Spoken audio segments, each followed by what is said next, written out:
Today you can see how I made 8 quick cards using the November 2024 sheet load of cards from Call Me Crafty Al, as well as 2 bonus cards made with the scraps. Hey, it's Beth. Welcome. It is time for the November 2024 sheet load of cards. I can't believe we're already to November, but Call Me Crafty Al has put out a new sheet load of cards, and it is for 12 by 12 papers, and it makes 8 cards this month. She gives you the sketch, supply list, and cutting guide, everything you need to make your 8 cards. I need to pause for a moment here just to say that there is a playlist linked in the description box below that you can go and see all of the creative team members and the sheet loads that they made with the November 2024 sketch. It's always interesting to see everyone's different take on how they do the sheet load. So for this month, I'm working on some Christmas cards. I'm using an older pad called Fireside from Recollections. It was a hot buy from 2018. So I've used it here and there over time, but I'm gonna try and use it up this year. So I picked out 2 patterns that I want to use, and I decided to go with some gold mirrored cardstock for the cardstock, just because of the richness that's in the papers, and there's a lot of like already reds and greens, so I didn't want to use that as my matting, and plus there is some gold accent in this plaid pattern, so I am going to kind of accent that. And then in my stash I found some ephemera pieces. I don't know where they are from, Hobby Lobby maybe. And so I just pulled out some that worked well with the colors that were in the paper, and I am going to be using that in place of this circle here. And something else that I'm going to be doing a little bit different, let me move this out of the way. For my Christmas cards this year, for my personal Christmas cards this year, I'm doing something a little bit different. I have a vision in my head. Hopefully it pans out. But I am going to kind of make my own photo collage, and I thought I could, instead of making a full like folded A2 size card, what I would like to do is do more, sometimes when you order cards from, say, Shutterfly or another like photo site, a lot of times it's just a postcard. It'll have like pictures on the front, maybe some writing on the back, but it's just more of a postcard style. So that's what I'm going to go with, and I will make a photo collage that I will either print myself or have printed that will be A2 size.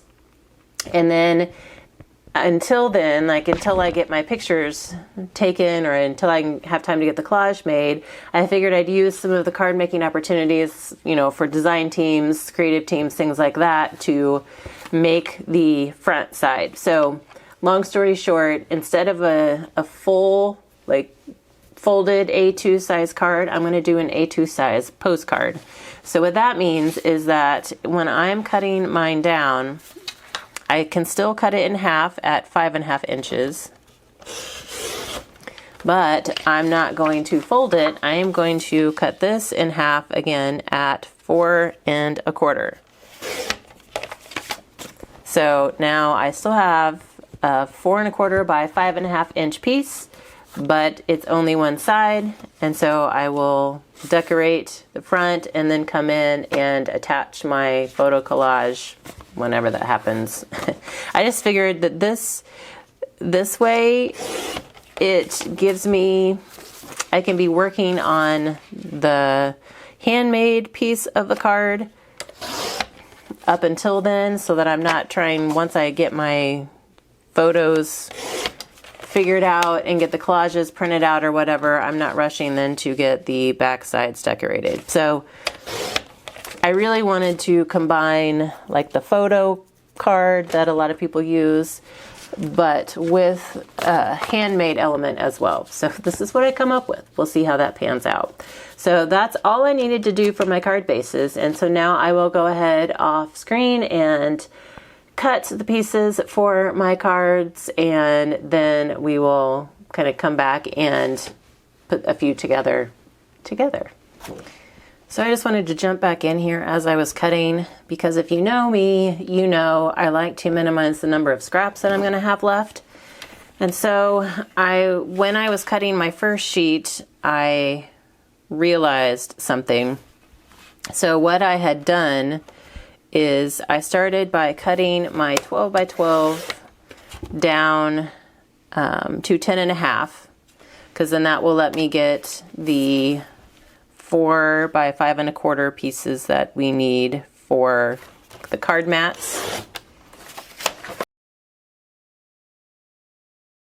And then there are a bunch of little strips, and I had decided to start with this 1.5 inch strip that I cut off the bottom, because that will give me 3 of the strips that the sketch needs. And so I'm just going to cut 2 pieces down to 4 3/4, and then this will give me 3, and get 3 strips from each one of these.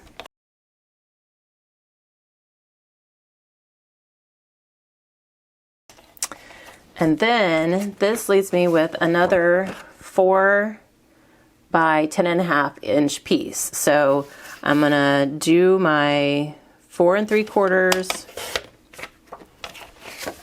and cut my second set of strips that I need.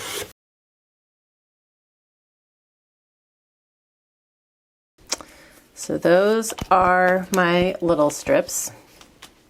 And then I have this piece left and this piece left.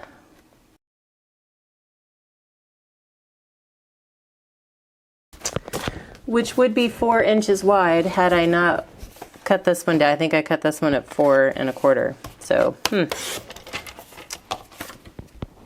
But my plan was, you get an extra, if you cut it correctly, you get an extra 4 by 5 1/4 inch piece that's matte.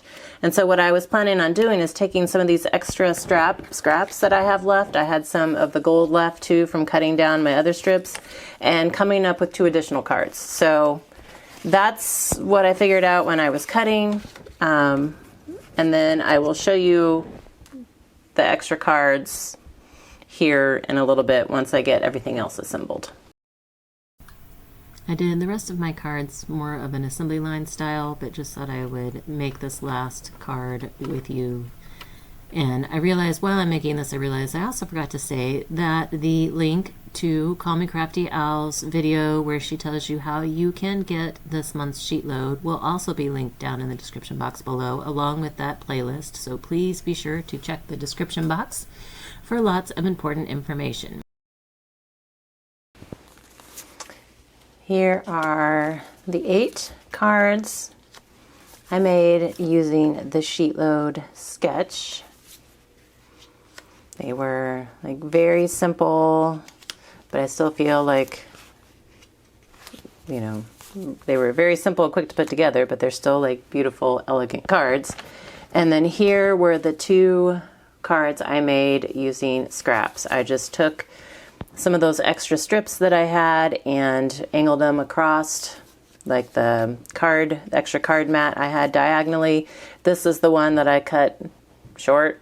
So I just found a red glitter card mat that was already cut and ready to go in my stash. And then I was also out of these, and so I found a Santa that kind of matched that red glitter, and then did bring a sentiment in since there were no words on the embellishments itself. So I did have some scraps left over, and if I made traditional folded cards, I would be able to put those on the inside of the card and use them up no problem.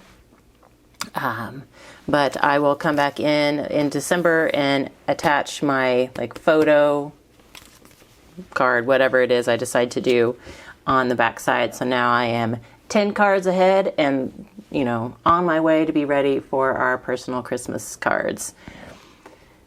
Again, be sure to check out that playlist linked down below to see all of the creative team members and what they made. Thanks to Alicia for another amazing sheet load.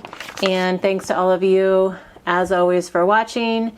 And I hope you all have a very crafty day.